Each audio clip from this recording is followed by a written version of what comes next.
get to let's that. talk about Yes. Hollywood, the Harvey Weinstein The business, Weinstein, right? We want to get yes. that right. Well, sociologists are already coining this term, the Weinstein effect. Are they? They are coining this. That is interesting. It's already a thing. The Weinstein effect, with so many people coming out, especially with the Me Too campaign that occurred just recently, and it's still going. But in reality of it all, you're really seeing the underlying Hollywood secret. Oh, agreed. Pedophilia. Pedophilia, well, not even that, right? Pedophilia, sexual harassment. Right. This is Hollywood's deep, darkest secret. But I think, agreed, right? But I think what's good about the thing that's happening in Hollywood, right? So a lot of people say it's like backroom, a lot of backroom stuff, right? Yes. But when you ask a female, these are microaggressions that happen to any female in the workplace, right? Oh, yes. So a lot of these things can be seen, just, what they have to deal with on a daily basis, they kind of just brush aside, and like, oh, this is how you get in the business, and this is how you work your way up. Whereas, women who are hearing about these stories from like Gwyneth Paltrow, Angelina Jolie, are like, oh my God, I am somebody who deals with that same sort of problem, and you would think that they would not have any sort of experience with this. They're beautiful women, and you wouldn't think that someone would even dare to. Well, it's Hollywood's greatest facade, right? I mean, that's literally what it is. Yeah. Kind of sad to see so many people affected by that, and as a male, well, this is the thing, right? As a man, am I really allowed to talk about this in the same way a woman will? Because I will never be in a woman's shoes to really realize what she's going through. I mean, countless examples, right, that can be given. A slight touch of the hand, picking up a pen, or, a slight brush of the hand while you're walking by and it taps, a woman's behind. So there's so many things that can happen. Like you said, microaggressions. Yeah. And people just brush them off. And, some of them are innocent. We're not going to be, we're going to say that because accidents happen. Just last week, like my hand accidentally brushed against my coworker's, bosom. And it wasn't by purpose. I was literally trying to, I talk my hands a lot. Yes. So my hand goes... Big. And so we both laughed it off, and I'm like, I apologize, and I think that's the correct way to go about it. I mean, don't slide it underneath the rug. Make it apparent and say, hey, look, I apologize, I didn't mean to do that, and then don't get written up for Title IX. But see, that's the thing. So this is like an interesting topic that you're bringing up, because I recently have found myself having these conversations with my girlfriends, my sisters. Yes. Just some background. I myself come from a very female-heavy home. I have 2 younger sisters and no brothers. 4 women in a household against 1 man. Exactly, but he's a strong feminist and firmly stands by our rights. Well, does he have any other choice, Kane? I would like to think he does, and he chooses to be that way. But that's the thing. So I found myself having these conversations a lot, and so recently, do you know who? You probably don't know, but there's an actor, Justin Baldoni. Do you know who that is? Why? No. Okay. No. I didn't expect you to. But Justin Baldoni, he's a famous actor. He's on Jane the Virgin. I don't even know if you can mention that, but Jane the Virgin on CW. It's a great show. But he gave us a TED Talk recently, and it became really big.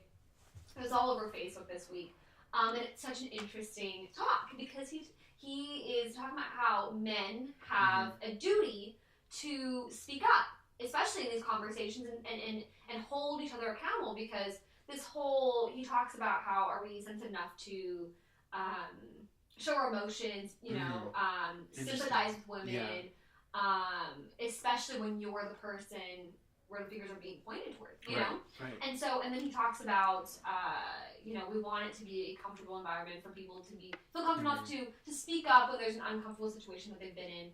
And then... Absolutely. So it very much touches alongside the topic in Hollywood. And I like how he says that there is a responsibility on men.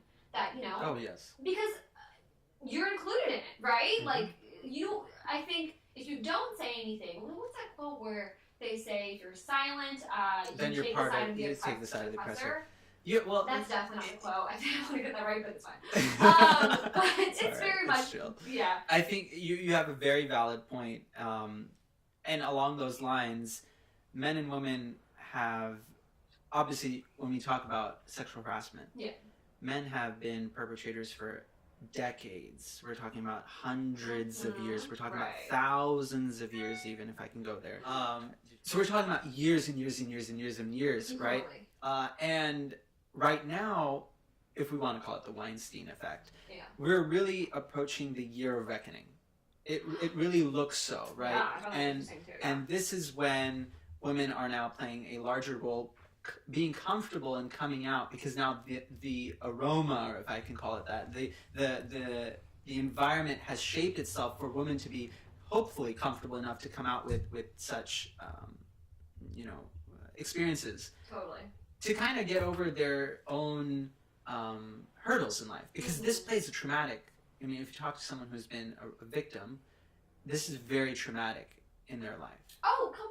And so for them to reach that level Yeah. of comfortability to come out, because so many others are now coming out, it's creating that level of I don't want to say acceptance, but acceptance to speak out and be comfortable. Totally. And then on the men's side, now you have men that are speaking for women, Mm-hmm. not against them. And when you say responsibility, it's a double-edged sword. Mm-hmm. It really is a double-edged sword. But you were going to say Right. something, so and then I'll continue. Well, I was just saying in the sense where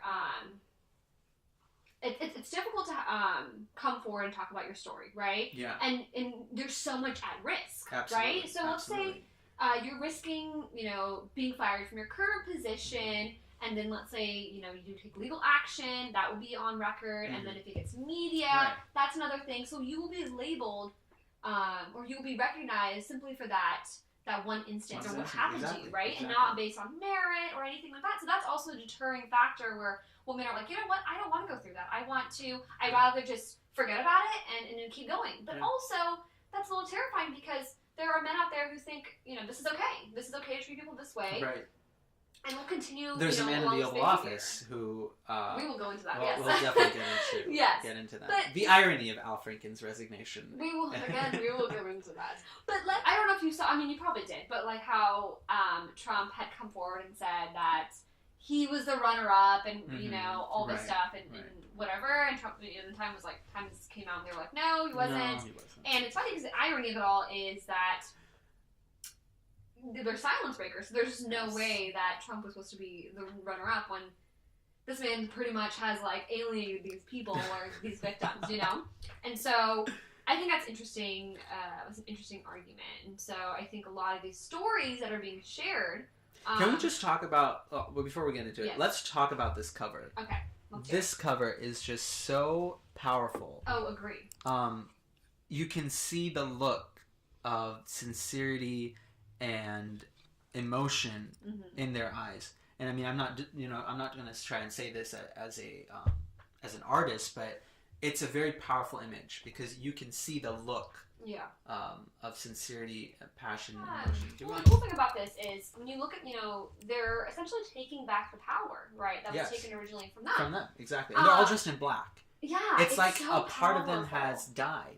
If you're talking about symbolically, totally. black being worn at funerals and whatnot, if you're, religiously speaking. Well, it also shows the seriousness of the topic, right? Exactly. So, this isn't some flowery game. Right. This isn't, these are accusations, these are allegations, you're really, you can destroy somebody's life, or maybe your life has already been destroyed, right? So this is a very serious topic. Right, and then, so do you know, I don't know if you've read a bit more about this cover, but there is a little part of the cover where it's a small arm. There's an arm. It's cut off, and you can't see right there. Oh, So there the it is. arm right there, and you can't see the person. So they do it on purpose. interesting. It's not a pull-out, so wow. it's supposed to be that Look way. at And that. that's supposed to symbolize the people who haven't spoken out yet. spoken out. They're not Yeah. out yet.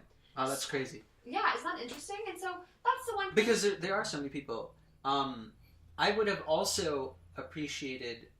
See, and this is again, I don't know.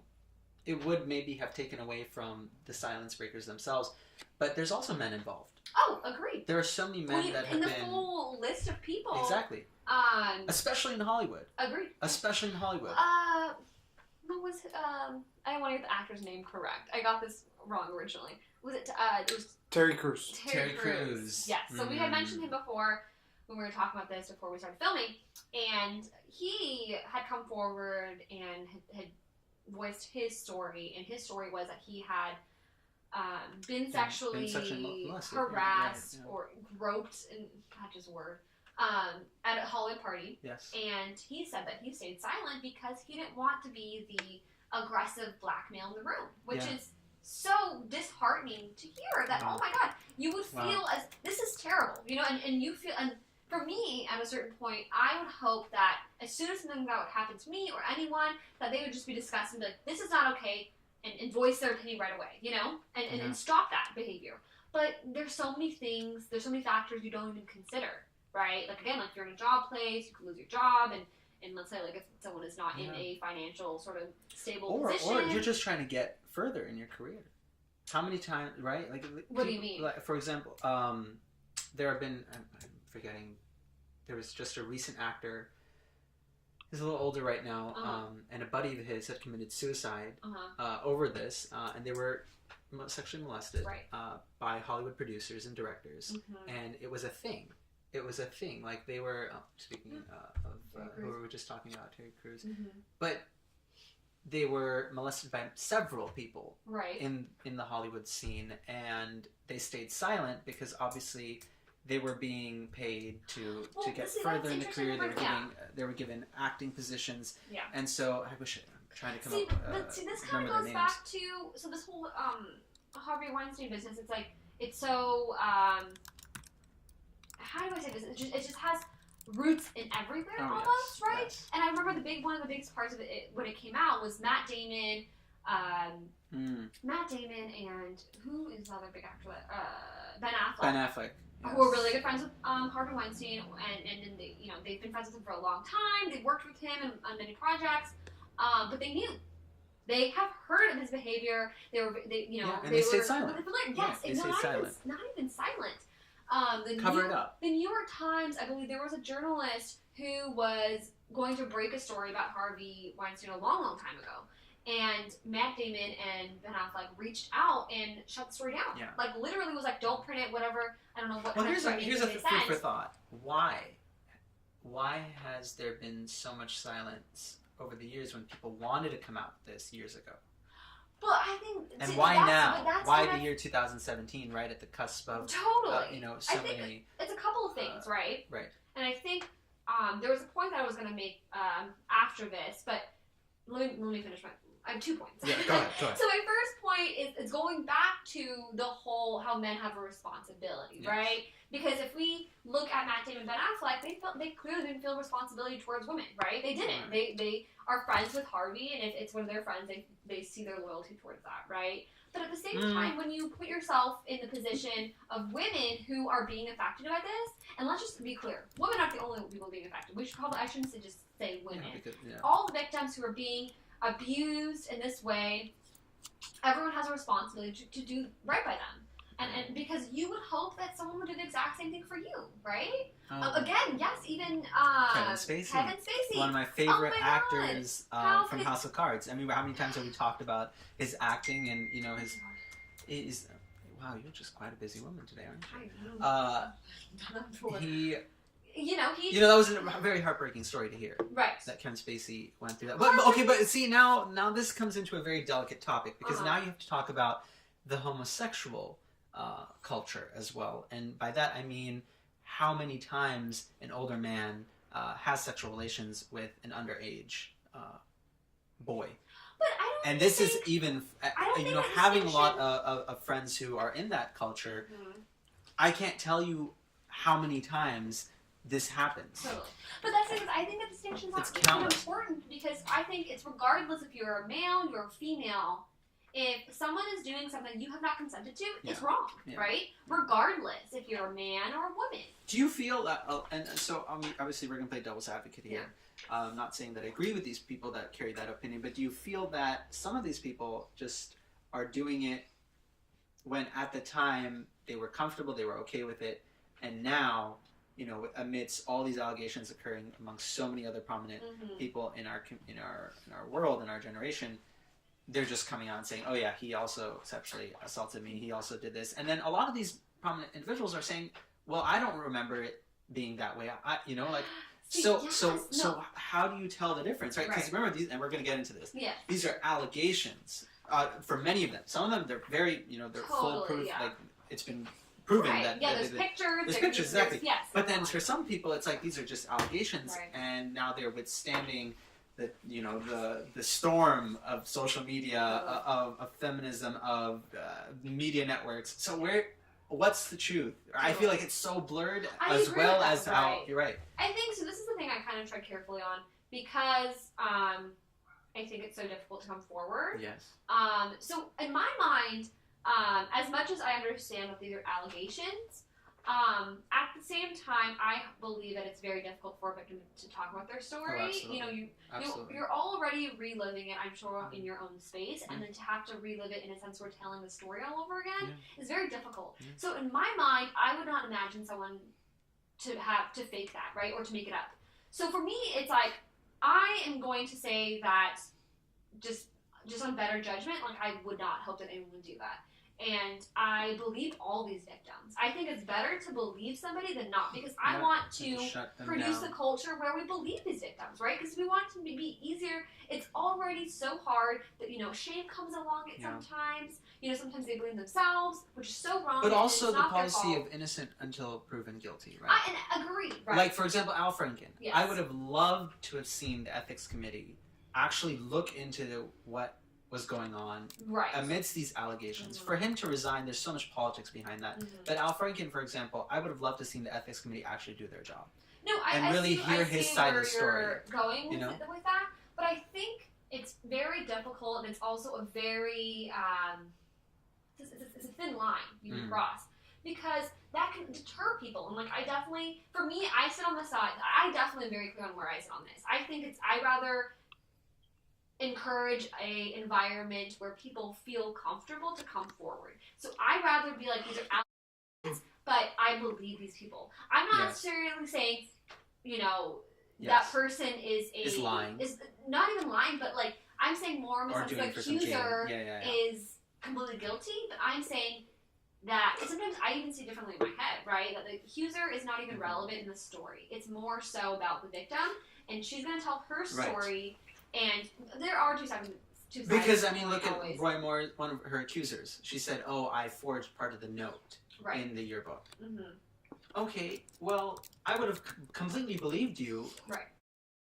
But now that you have said that you forged some of your story, now that makes me, I'm not recanting my position that I don't believe her, but now it's well, it makes you scratch your head. Why did you feel necessary that's the thing, to do that? Don't you see how, even almost maybe people feel the need to have a strong... Have a stronger, case, a stronger case, because they feel like it's not strong enough. Yes. And look at the whole Brock Turner case, right? You can kind of look at that. He got technically 6 months in prison. That is insane. He literally raped a unconscious woman. Or woman. Yes, girl, whatever, on campus, and that's insane to me. You must be a sociopath where a limp body, you feel the need to have sexual. It makes no sense to me, and that's almost like psychopathic to me. And so, what do you think? Well, see now, okay, so we're diagnosing. I can see why feel like people feel the need to kind of exaggerate. Do I think it's right? No, but do I understand where it's coming from? Yeah. So we're diagnosing the problem here, right? Yeah. And I feel we have a responsibility as well to our listeners to try and stop that culture. And with that is listening, educating, empowering, which we're doing. Yeah. What's the root cause of all this? On both sides, for men and women, what do you feel is? And I'm kind of flipping the tables here, and I'm asking you the question, but I want to kind of hear your opinion. What do you think really, drives this sexual harassment, rape culture on both sides of the aisle for men and women?